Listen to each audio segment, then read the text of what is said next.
What is a silly lie you once told, and you are in so deep that you have no other choice but to uphold it? There is a guy who I used to work with at a corporate chain steakhouse while I was going to college that had bit of a whopper.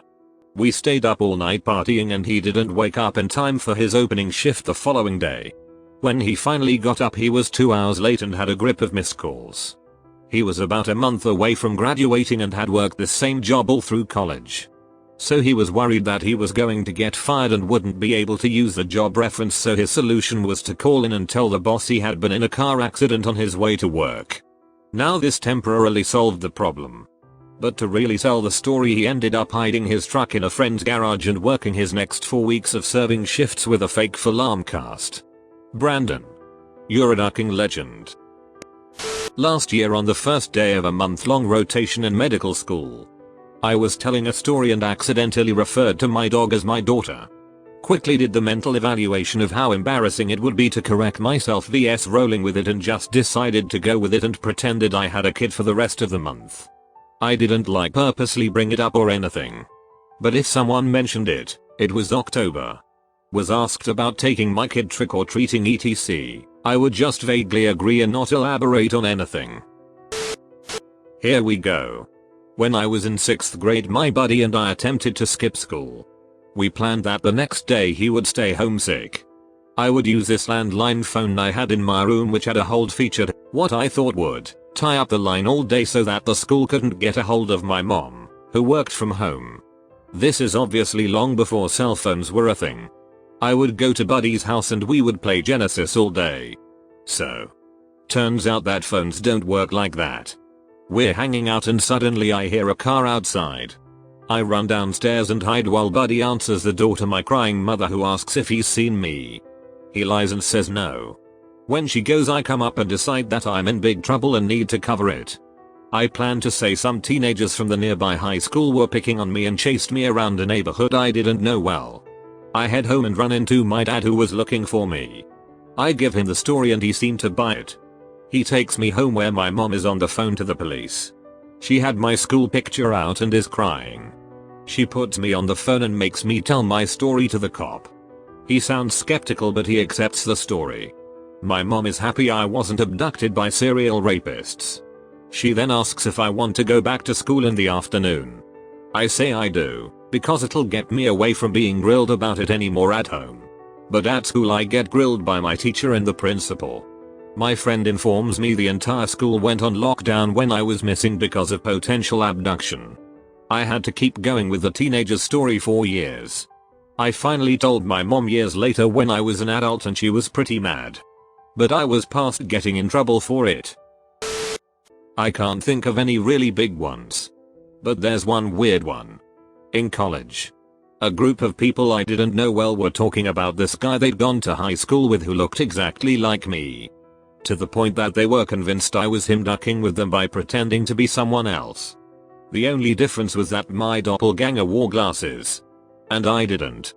So in order to duck with them a little bit, I said that I'd worn glasses in high school. But didn't anymore.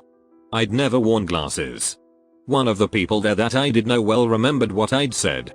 And didn't believe me, so the next time she bumped into my best friend from high school, she asked whether I'd worn glasses. He backed me up. Instantly. I figured he'd just figured something was up and decided to back me up. A decade later, with the acquisition of good vision insurance, I had my eyes checked and actually did wind up getting glasses. With a very mild prescription. Upon seeing me with them for the first time, my best friend said, "Oh wow. I haven't seen you with glasses on since high school." I've never been sure whether he backed me up and then somehow internalized that backup and then really believed that I wore glasses in high school. Or whether he just always somehow believed that I'd worn glasses. I've chosen to use it to very subtly duck with him by photoshopping glasses onto my face in old pictures that he's going to see. I did it recently when his sister asked me for some photos to use for his upcoming wedding. It'll probably never actually pay off. But I privately think it's hilarious. I once got sort of unapproved access to VIP area at a venue.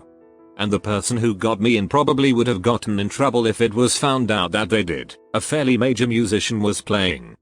This was the lounge area where their family and friends were watching the show. Only about 20 people. When people asked why I was there, I said I was related to the owner of the venue, figured this was boring enough but would stop the questions. Instead, this really nice group of people all started complimenting me on the venue and talking to me more about it and my family. They were really awesome people and we chatted the rest of the evening. They invited me to spend the upcoming holiday weekend at their beach house with the band. I did. No one ever found out I have no connection to the venue and don't even know who actually owns it. I'm not sure if this counts, but the girl at the front desk of my gym has been calling me Justin for like 6 years. My name isn't Justin. When I was 10, another kid on my school bus asked me if I played World of Warcraft. I lied and said yes.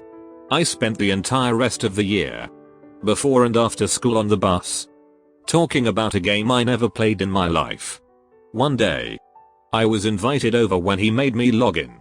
I entered some account and claimed I forgot my password.